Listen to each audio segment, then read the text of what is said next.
आप सबका Haryana news bulletin में मैं आपके साथ आस्था ठाकुर। चलिए रुक करते हैं खबरों की ओर। जी हां, पहली खबर हरियाणा से है। हरियाणा कांग्रेस में गुटबाजी खुलकर सामने आई है। पंचकुला में एक ही मुद्दे पर पार्टी के दो गुटों ने अलग अलग प्रेस कॉन्फ्रेंस की। हाईकोर्ट के फैसले के बाद श्रेय की राजनीति तेज हो गई है। इस विवाद में कांग्रेस विधायक और पूर्व प्रदेश अध्यक्ष आमने सामने हैं। मैं किसी भी कमेंट नहीं करता। दिवाली मनती है, हर सेक्टर में बनाई जाती है। घर में हम तो खुशी मना रहे हैं, उस बात के लिए ऑर्डर अच्छा है उसकी बना रहे हैं। आप मानते हैं कि आपका योगदान है? मेरा कोई पंचकुला की जनता का योगदान है, हमारी जिला कांग्रेस कमेटी का योगदान है, हमारे नेतृत्व का योगदान है।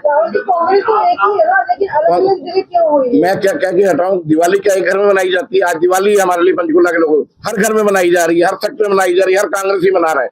लेकिन आपका परिवार कोई परिवार अलग नहीं, परिवार सुनो जिला कांग्रेस कमेटी आपके सामने जिला प्रधान बैठे। जिला कांग्रेस कमेटी अपना काम करेगी, प्रवक्ता अपना काम करेगा, एडवोकेट अपना काम करेगा, माननीय विधायक अपना काम कर रहे हैं। कोई अलग अलग नहीं है। दिवाली अलग अलग जगह बनाई जा रही है, अलग अलग भाइयों घर होते हैं। देखो ऐसा है जी, मेरी बात, सभी निमंत्रित होते हैं, हो सकता है उसके बाद किसी व्यवस्थाएं होगी। अब सब परिवार एक है। मुझे चंद्रमोहन जी ने कोई शोकत नोटिस नहीं भिजवाया। मुझे सुनो मैं क्लैरिफाई करूंगा। मुझे शोकत डिसिप्लिनरी कमेटी बनी हुई प्रदेश कांग्रेस की, उन्होंने नोटिस दिया कि माननीय चंद्रमोहन जी ने आपकी शिकायत की है और आप इसका 7 दिन में जवाब दो, और मैं आपके बीच में शेयर कर रहा हूँ। मैंने जवाब अपनी डिसिप्लिनरी कमेटी को दे दी। मैंने अपना जवाब डिसिप्लिनरी कमेटी को दे दिया। वो जवाब मेरे और उनके बीच है, वो मैं आपके बीच साझा नहीं कर सकता। जी मैंने कोई मुखालफत नहीं की, किसी की नहीं की, कभी नहीं की। 40 साल से कांग्रेसी हूँ। मैं उनके जवाब आरोपों का जो जवाब था मैं डिसिप्लिनरी कमेटी को दे चुका हूँ। वो जवाब वो देखेंगे मैंने क्या जवाब दिया। निगम चुनाव में खींचतान का असर नहीं पड़ेगा क्या? ये सब क्या खींचतान है? आप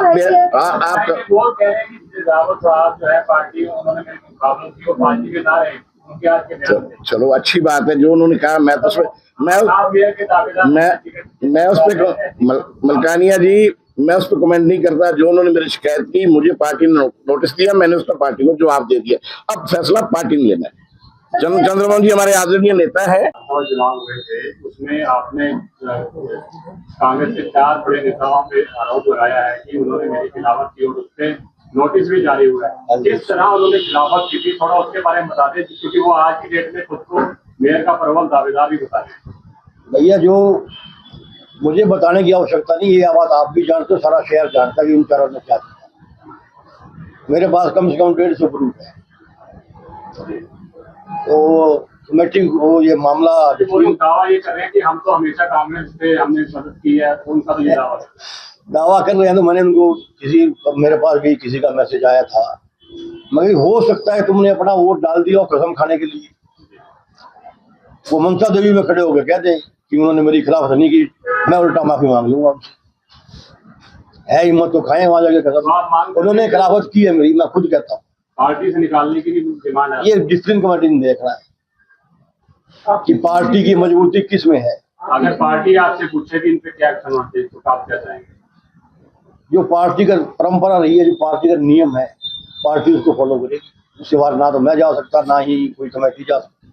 लेकिन पार्टी में रहेंगे तो फिर आगे भी नुकसान कर सकते हैं। हाँ जी, पार्टी में रहेंगे तो आगे नुकसान। मैंने अपना व्यू पॉइंट रख दिया, बाकी डिसिप्लिन कमेटी ने देख रहा है। 7 दिन का टाइम था, मेरे का 2-3 दिन रहते हैं उनके, वो जवाब दे। वो कह रहे हैं कि चुनाव आ रहे हैं सिर पे, इसलिए चंद्रमोहन जी ने 1.5 साल बाद कह के जबरदस्ती हमें नोटिस दिलवाया। मेरे पास ऑन रिकॉर्ड है, मैंने Day 1 से लिख के दिया हुआ है। हमने पहले दिन से कंप्लेंट मैंने पहले दी, उसके बाद उदय भान जी चेंज हो गए, फिर नए प्रधान आए, फिर भी प्रभारी जी को मैंने लिखा, साथ मैंने वेणुगोपाल जी को लिखा, खड़गे जी को लिखा। ये थोड़ी चल रहा है कि अभी आ गया, तो ये मैंने थोड़ी करवाया, कोई डिसिप्लिन कमेटी तक का ये फैसला है। सर इतनी लेट एंटरटेन की है आपकी शिकायत, आपको लगता नहीं कि भी इतना उससे और लोगों के सामने मिलता है कि पार्टी का खिलाफत करे, नुकसान हुआ? आप देख रहे हैं भैया, पहले डिसिप्लिन कमेटी नहीं थी। डिसिप्लिन कमेटी जब बनी है इन्होंने, उसके बाद आदरणीय धर्मपाल मलिक जी विदेश यात्रा में चले गए थे। तो 3 तारीख को आए, 3 तारीख को आके उन्होंने फैसला दे दिया। जो उन्होंने लेना था, मैं उनका आभार प्रकट करता हूँ। तो कोई सूचना है, उन्होंने कोई जवाब दिया अपनी तरफ? मैं इनको क्या सूचना होगी? सूचना तो डिसिप्लिन कमेटी को देंगे। ये सवाल तो आप उनको पूछिए मलिक साहब। तभी मेरे ख्याल 3-4 दिन रहते, उसके बाद पूछ लेना, आप वही बताएं। भिवानी में महात्मा ज्योतिबा फुले जयंती पर भव्य आयोजन होगा। जी हां, सम्मान एक प्रयास समिति रक्तदान और स्वास्थ्य शिविर आयोजित करेगी। जरूरतमंदों को निःशुल्क स्वास्थ्य सेवाएं दी जाएंगी। यह आयोजन सामाजिक एकता और जागरूकता का संदेश देगा।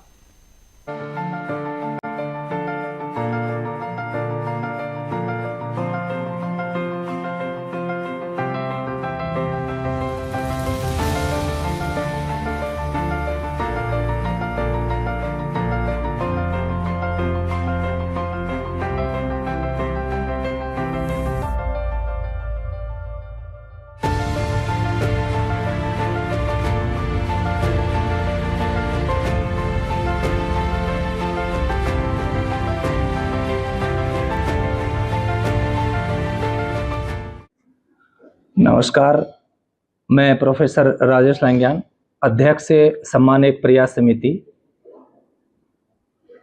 सभी आदरणीय और सम्मानित मीडिया बंधुओं का मैं हार्दिक स्वागत और अभिनंदन करता हूं।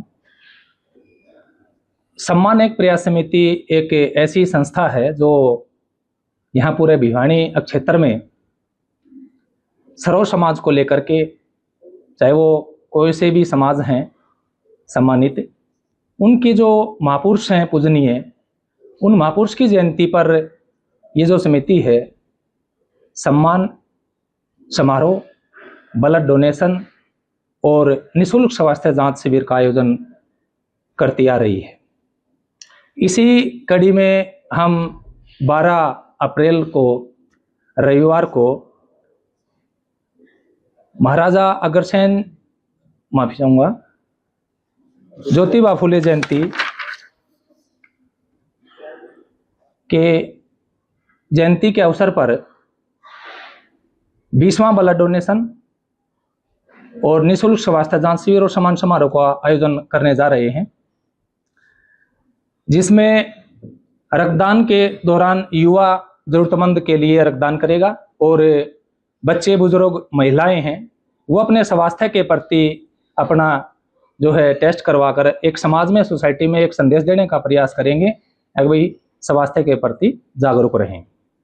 तीसरा जो इसमें रहेगा कार्यक्रम में सम्मान समारोह, जो इस भिवानी क्षेत्र के अंदर जो भी समाज के प्रति समाज सेवी है, सामाजिक कार्यकर्ता है, वो सामाजिक कार्य कर रहे हैं, ऐसी जो संस्थाएं हैं उनके पदाधिकारी, उनको भी जो है समिति स्मृति चिन्ह और प्रशंसा पत्र देकर सम्मानित करेगी, ताकि वे समाज में जो है और अच्छे से उनका मनोबल बढ़े और वो आगे एक अच्छा कार्य करें। देखिए, आप कोई भी समाज है सम्मानित, वो अपने अपने महापुरुषों की जयंतियों पे कार्यक्रम करते हैं। कोई भी ऐसा समाज अछूत नहीं है जो अपने अपने महापुरुषों के बजाय दूसरे भी महापुरुष की जयंती मनाने का काम करता हो। लेकिन ये जो मंच है सम्मान एक प्रयास समिति, ये सर्व समाज को एक साथ लेकर के उस सम्मानित पूजनीय महापुरुष की जयंती पर इस तरह के आयोजन आयोजित करती आ रही है। तो जैसे मैंने अभी बताया है, महात्मा ज्योतिबा फुले जयंती के अवसर पर 12 अप्रैल को फुला देवी स्कूल पतराम गेट भिवानी में ये कार्यक्रम आयोजित किया जाएगा। और आप के माध्यम से हमें जो भिवानी जिला वासी हैं उनको ये संदेश देने का एक प्रयास कर रहे हैं, कभी आप आएं और ये जो है एक मैसेज दें, सोसाइटी में एक संदेश दें। अभी महापुरुष हैं, किसी एक जाति विशेष के नहीं होते, वो एक सर्व समाज के महापुरुष हैं, न कि एक जो है अपने वर्ग के हैं। तो आप सभी से मैं एक अपील करता हूं, सभी युवाओं से, आप युवा सभी आएं और रक्तदान करें ताकि जरूरतमंद की जरूरत है वो पूरी हो सके। और मेरी सभी बुजुर्ग, महिला और बच्चों से भी विनम्र अपील है कि आप आएं और अपने स्वास्थ्य के प्रति आप जागरूक होने का एक संदेश समाज को दें। और वे भी जो है सोसाइटी जितने भी भिवानी जिले के अंदर बनी हुई हैं उनके पदाधिकारी भी जो है इस कार्यक्रम में आए और ये एक संदेश देने का प्रयास करें आप और हम सब मिल करके। अभी महापुरुष हैं, किसी जाति विशेष के नहीं, वो सर्व समाज के होते हैं। चीफ गेस्ट कौन कौन पहुंचेगा इस कार्यक्रम के अंदर?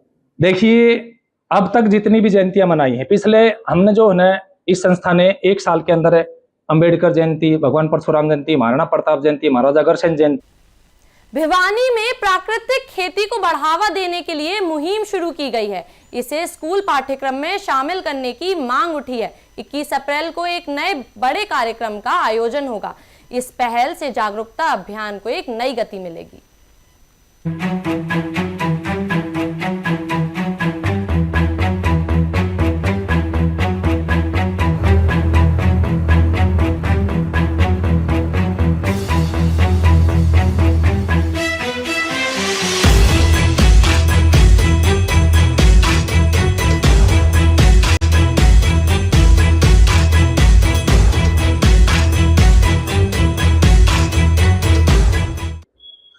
आज प्राइवेट स्कूल वेलफेयर एसोसिएशन ने हरियाणा सरकार से मांग करी है। हमने हरियाणा के शिक्षा मंत्री को एक पत्र लिखा है और डायरेक्टर सेकेंडरी एजुकेशन को एक पत्र लिखा है कि हरियाणा के सरकारी स्कूलों में जो मिड डे मील दिया जाता है वो जहर मुक्त मिड डे मील दिया जाना चाहिए। प्राकृतिक खेती की एक मुहिम हमारे गवर्नर साहब आचार्य देवर जी ने जो स्टार्ट कर रखी है, प्राइवेट स्कूल पूरी तरह से उनका समर्थन करती है और हरियाणा सरकार से ये मांग करती है कि जो बच्चों को मिड डे मील के रूप में जो जहर परोसा जा रहा है वो बच्चों को और टीचर्स को प्रशिक्षण दे, किसानों को भी प्रशिक्षण दे। पर आज ज्यादा पेरेंट्स टीचर की बात को ज्यादा मानते हैं, तो एक प्रशिक्षण दिया जाए टीचर्स को। जैसे हमारे एक सब्जेक्ट है एग्रीकल्चर, उसका जो भी टीचर है उसको प्रशिक्षण दिया जाना चाहिए। हमारे जो डीपी पीटीआई है उनको प्रशिक्षण दिया जाना चाहिए। इस प्रकार का ये एक सिलेबस में दिया जाना बनता है कि हरियाणा प्रदेश नहीं पूरे भारत में जो डीएपी और यूरिया जिस प्रकार से इसकी अंधाधुंध जो फसल को ज्यादा से ज्यादा फसल लेने की लोगों में की होड़ लगी हुई है और वो जिंदगी बर्बाद कर रही है। आप पंजाब में देखिए जहां डीएपी का ज्यादा प्रयोग हो रहा है, कैंसर की दुनिया भर के पेशेंट है पंजाब में। आप कहीं हरियाणा में भी देखें, कोई हार्ट का पेशेंट हो रहा है, किसी की किडनी फेल है, क्योंकि हम जहर खा रहे हैं। और उस जहर मुक्त खेती को जहर मुक्त बनाया जाना आज समय की आवश्यकता है, क्योंकि जब जनरेशन नहीं रहेगी तो ये फसल ज्यादा से ज्यादा फसल उगाने का कोई फायदा भी नहीं होगा। प्राइवेट और सरकारी स्कूलों को जो बोर्ड प्रशासन जी, प्राइवेट स्कूल वेलफेयर एसोसिएशन ने 3 दिन पहले प्रदेश की मीटिंग करके फैसला लिया है कि हम अपने ज्यादा से ज्यादा टीचर्स को, चाहे वो किसी भी सब्जेक्ट का है, उन टीचर्स को हम इस कार्यक्रम में भेजेंगे ताकि उनको मोटिवेशन मिले, उनको प्रशिक्षण मिले और वो जाके प्रचार और प्रसार करें, ज्यादा से ज्यादा प्राकृतिक खेती को लोग अपनाएं। तो इसमें हरियाणा प्रदेश के 5000 शिक्षक प्राइवेट स्कूल एसोसिएशन अपनी तरफ से इस कार्यक्रम में लेके जाएंगे और हम आचार्य देवर जी जो महामहिम हैं उनका स्वागत भी private school association rest house से लेकर के और जो वेन्यू है हरियाणा विद्यालय शिक्षा बोर्ड कैंपस, वहां तक दोनों तरफ बच्चों को खड़ा करके एक मैसेज हम देना चाहते हैं कि जो पुरोधा है प्राकृतिक खेती के, उनका सम्मान भी हो और उस चीज को बढ़ावा भी मिले। तो पूरे रेस्ट हाउस से लेके और एजुकेशन बोर्ड तक दोनों तरफ बच्चों की लाइन लगा बनवा के और उनका स्वागत भी करेंगे प्राइवेट स्कूल। और 5000 हमारे अध्यापक अध्यापिका और स्कूल संचालक उस प्रशिक्षण में, जिसका नाम दिया गया है शिक्षा संस्कार और संस्कृति और प्राकृतिक खेती, प्राकृतिक कृषि, तो उसमें क्या नाम दिया गया है? शिक्षा संस्कार संस्कृति और प्राकृतिक खेती। तो उस कार्यक्रम में हरियाणा प्रदेश के 5000 प्राइवेट स्कूलों के टीचर्स भाग लेंगे और जो भी ड्यूटी बोर्ड प्रशासन द्वारा हमारी लगाई जाएंगी, पूरी तरह से प्राइवेट स्कूल वेलफेयर एसोसिएशन उनके साथ है। और हम तो सरकार से भी डिमांड कर रहे हैं कि ये प्राकृतिक खेती का एक चैप्टर, एक विषय जो हमारी कृषि की बुक है उसमें दिया जाना चाहिए कि प्राकृतिक खेती के क्या फायदे हैं और ये जो हम जहर खा रहे हैं डीएपी यूरिया, इसके क्या नुकसान है, ताकि अवेयरनेस का कार्यक्रम प्रदेश में चले और यहाँ का जो किसान है वो अवेयर हो, ताकि बच्चों को आने वाली जो पीढ़ी है वो जीवित रहे। अगर पीढ़ी जीवित नहीं रहेगी, लोग जीवित नहीं रहेंगे तो वो फसलों का कोई फायदा नहीं है। तो इस प्रकार का जो काम बोर्ड प्रशासन कर रहा है, तो पूरी तरह से प्राइवेट स्कूल एसोसिएशन बोर्ड प्रशासन का सहयोग। तो मिलते हैं एक छोटे से ब्रेक के बाद, तब तक बने रहिए लोकल 7 न्यूज के साथ।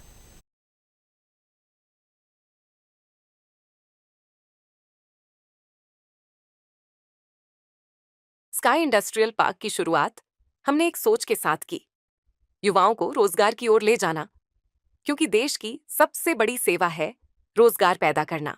आज का युवा नौकरी के पीछे भागते भागते जिंदगी लगा देता है, और स्काई इंडस्ट्रियल पार्क एक नया युग है जहां नौकरी नहीं बल्कि रोजगार पैदा होते हैं। हरियाणा के गोहाना में स्थित यह प्रोजेक्ट फ्री जोन लैंड पर विकसित किया गया है और दिल्ली एनसीआर का सबसे पीसफुल इंडस्ट्रियल लोकेशन माना जाता है, जो सोनीपत, पानीपत, रोहतक और जींद जैसे सभी प्रमुख जिलों के बीचों बीच है। दिल्ली से डायरेक्ट रोड कनेक्टिविटी के साथ 352A जयपुर चंडीगढ़ हाईवे और जीटी रोड सिर्फ कुछ किलोमीटर की दूरी पर हैं। साथ ही मारुति सुजुकी फैक्ट्री खरखोदा के बेहद नजदीक स्थित हैं। ये प्रोजेक्ट 100% कानूनी और सरकारी अनुमोदित है, जहां बिल्डिंग और मशीनरी पर सरकारी सब्सिडी उपलब्ध है और बिल्डिंग कंस्ट्रक्शन के लिए बैंक लोन की सुविधा भी मौजूद है। यहां रजिस्ट्री, म्यूटेशन और नोसी पहले करवाई जाती है और पेमेंट बाद में ली जाती है, क्योंकि आपकी सिक्योरिटी हमारी जिम्मेदारी है। केवल 21% पेमेंट पर आपको प्लॉट का इमीडिएट पोजेशन मिलता है और सेल डीड सीधे आपके नाम होती है, जबकि बैलेंस 79% पेमेंट आप 12 equal interest free monthly installments में आराम से कर सकते हैं। स्काई इंडस्ट्रियल पार्क में एंड यूजर्स को प्रायोरिटी दी जाती है ताकि ज्यादा से ज्यादा फैक्ट्रीज और गोडाउन्स लगें, और जो निवेशक अपनी फैक्ट्री या गोडाउन बनाते हैं उन्हें 10 रुपए प्रति स्क्वायर फीट के हिसाब से 65,000 रुपए प्रति माह तक का एश्योर्ड रेंट पूरे 12 महीनों के लिए दिया जाता है। लगभग 100 एकड़ में फैले इस प्रोजेक्ट में 400 से 500 फैक्ट्रीज की क्षमता है, जिससे 4,000 से 5,000 युवाओं को रोजगार देने का हमारा लक्ष्य है। 24 घंटे 7 दिन सुरक्षा, 15 फीट ऊंची boundary wall, multiple entry gates, club house, sports courts और प्योर देसी फूड जैसी सुविधाओं के साथ यह एक कंप्लीट इंडस्ट्रियल इकोसिस्टम है। स्काई इंडस्ट्रियल पार्क, आपके भविष्य का मजबूत आधार। आज जुड़िए और कल को मजबूत बनाइए। कुरुक्षेत्र में 11 अप्रैल को राज्य स्तरीय समारोह आयोजित होगा। जी हां, मुख्यमंत्री नायाब सिंह सैनी मुख्य अतिथि के रूप में शामिल होंगे। कई मंत्री और सांसद भी कार्यक्रम में शिरकत करेंगे। कहना है कि प्रशासन ने सुरक्षा के पुख्ता इंतजाम किए हैं।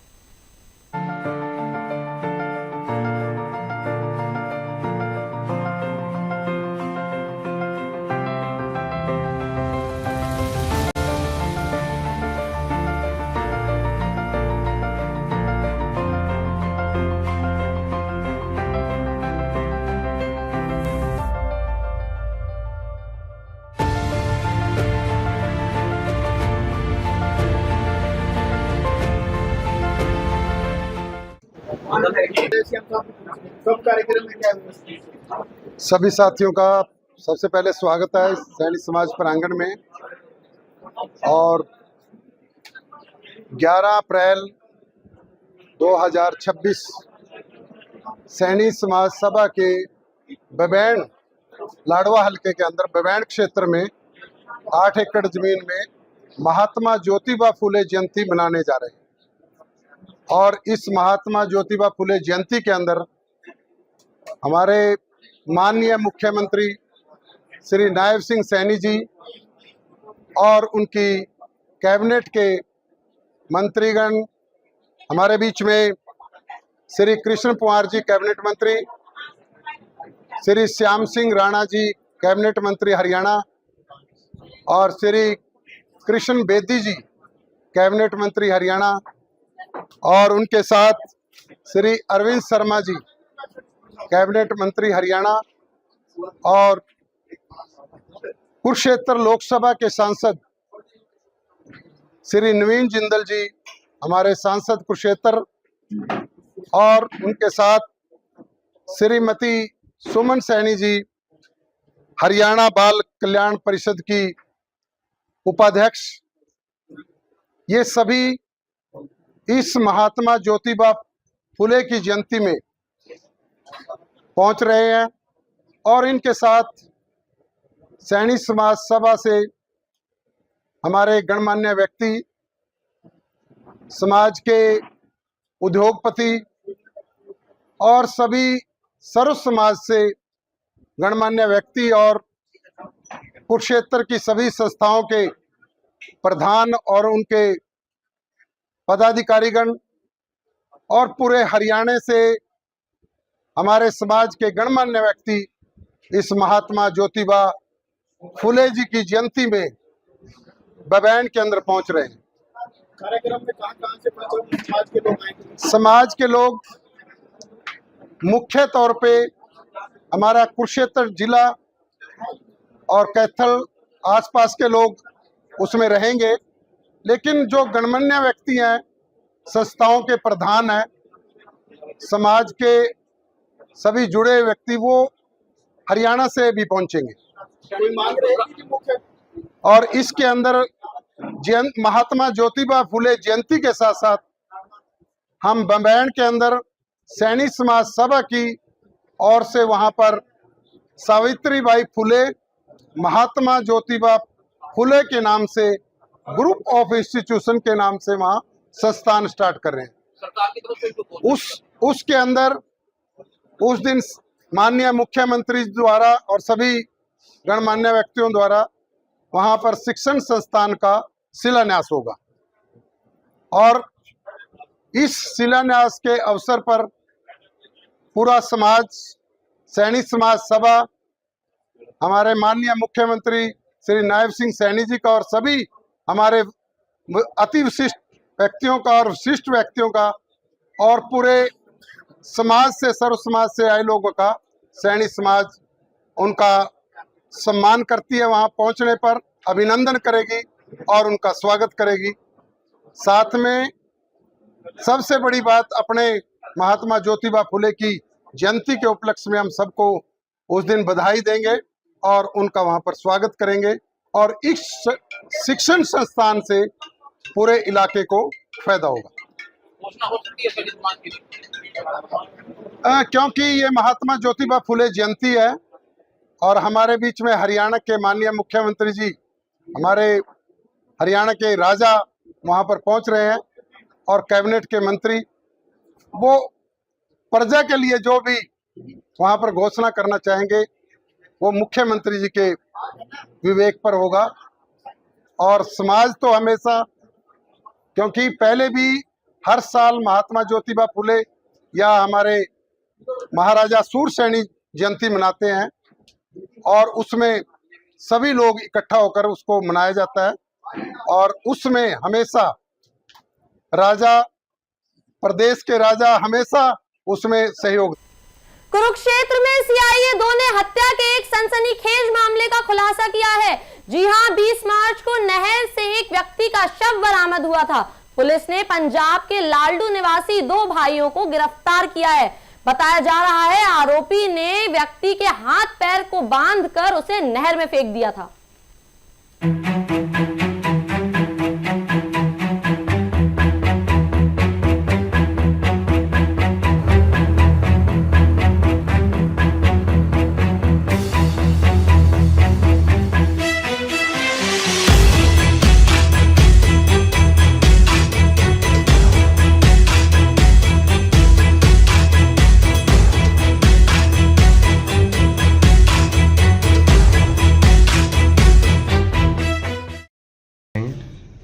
बीस 3/2026 को थाना इस्माइलाबाद में प्रगट गोताखोर का फ़ोन आया था कि उसे इन्फॉर्मेशन मिली है कि जो डल्ला माजरा साइफन है वहाँ पे एक डेड बॉडी है जो तैर रही है।